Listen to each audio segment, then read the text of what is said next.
Namiss ko mag-roll ng California Maki. Gagawa lang ako ng mga 50 pieces.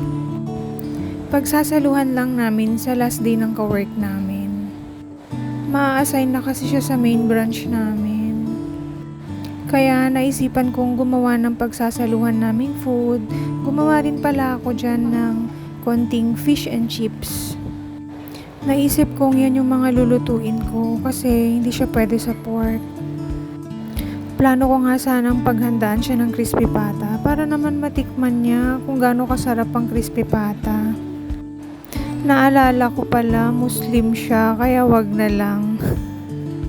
Guys, kung gusto niyo rin mag-try mag-roll ng California Maki, sundan niyo lang yung video ko, sobrang dali lang. Andyan na rin yung mga kailangan niyong bilhin, katulad ng nori, cucumber o pipino, hinog na mangga, crab stick, syempre yung Japanese mayo hindi mawawala, at yung Japanese rice, at saka yung masago o yung tinatawag nilang ebiko.